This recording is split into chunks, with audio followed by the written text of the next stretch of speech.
साई गुरुकुल इंग्राजी माध्यम विद्यालय कोरिया ढेंकानाल 13तम वार्षिक उत्सव 2025 उद्यापित।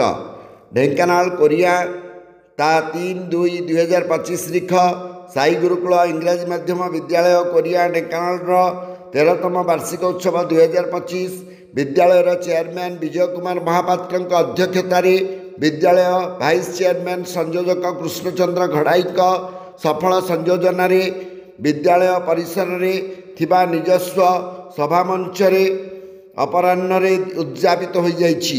एही उत्सव में मुख्य अतिथि भाव अवसर प्राप्त स्वतंत्र विचारपति सीबीआई तथा सुसाहित्यिक भिकारी चरण राउत उपस्थित होई छात्री छात्र मानंकु आध्यात्मिक शिक्षा उपरे दिग्दर्शन देइथिले।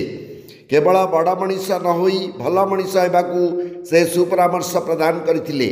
स्वप्न भावना और यार वास्तव रूपायन पाई अविरत चेष्टा ही सफलतार मूलमंत्र बोली दृढ़ मत पोषण करथिले।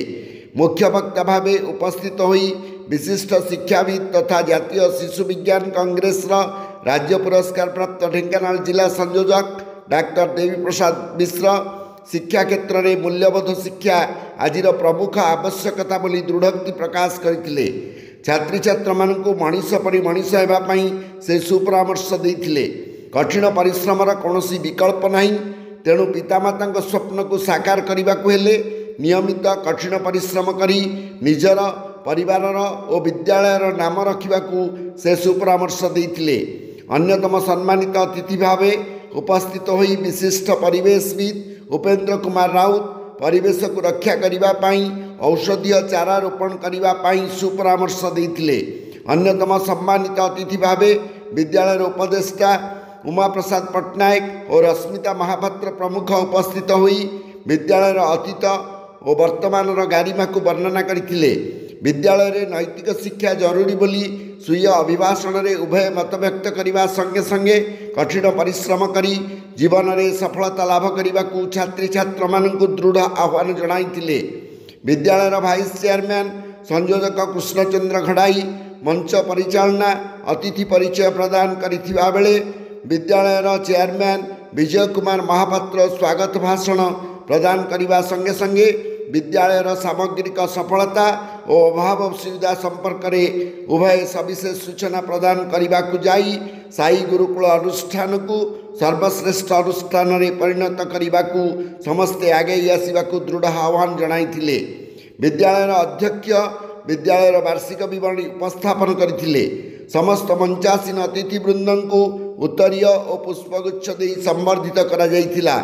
विद्यालय उपदेष्टा रश्मिता महापात्र प्राक्तन अध्यक्षा सस्मिता पाणी और सरस्वती पट्टनायक वर्तमान अध्यक्ष उपाध्यक्ष तपस्विनी राउल और चिन्मयी प्रधान श्रेष्ठा शिक्षयित्री पिंकी दास श्रेष्ठ छात्री आस्था महांती ड्रॉइंग रे प्रथम स्थान साई सुप्रप्रीत साहू द्वितीय स्थान लक्ष्मीश्री साहू फैंसी प्रतियोगिता रे प्रथम स्थान प्रीति प्रज्ञा आचार्य द्वितीय स्थान स्मृति श्री पुष्टि म्यूजिक चेयर रे साई श्रुति बराल प्रथम स्थान अभिनय रे आशुतोष बेहरा सर्वश्रेष्ठ स्थान नृत्य रे मनीषा प्रियदर्शिनी और संध्याराणी महापात्र सर्वश्रेष्ठ स्थान रेयांश पट्टनायक विज्ञान प्रदर्शनी रे सर्वश्रेष्ठ स्थान अधिकार करिथिबारु मंचासीन अतिथिवृंद पर्यायक्रमे पुष्पगुच्छ उपढौकन प्रदान करी समस्त को संबर्धित करथिले और अन्य कृति छात्री छात्र मानक मध्य प्रमाणपत्र और ट्रॉफी प्रदान करथिले। कार्यक्रम में शिक्षयित्री दीप्तिमयी दास नमिता परिडा शक्तिमयी साहू रीतांशु महारणा अर्चना महापात्र पिंकी बेहरा गायत्री साहू सुनीता बेहरा सुस्मिता साहू सुश्री श्रिया साहू प्रमोद देहुरी सहयोगी सुरेश नायक गिरीश नायक प्रमुख सहयोग करी कार्यक्रम सफल रूपायन रे मुख्य भूमिका निर्वाह करथिले। କାର୍ଯ୍ୟକ୍ରମର ଦ୍ୱିତୀୟ ଅଧିବେଶନରେ ଛାତ୍ରୀ ଛାତ୍ରମାନଙ୍କ ଦ୍ୱାରା ରଙ୍ଗାରଙ୍ଗ ବର୍ଣ୍ଣାଢ୍ୟ ସାଂସ୍କୃତିକ ବିଚିତ୍ର କାର୍ଯ୍ୟକ୍ରମ, କ୍ଷୁଦ୍ର ନାଟକ, ନୃତ୍ୟ ଓ ସଙ୍ଗୀତ ପରିବେଷଣ କରାଯାଇଥିଲା, ଯାହାକି ଦର୍ଶକ ମଣ୍ଡଳୀ ଦ୍ୱାରା ବେଶ ଉପଭୋଗ୍ୟ ହୋଇଥିଲା।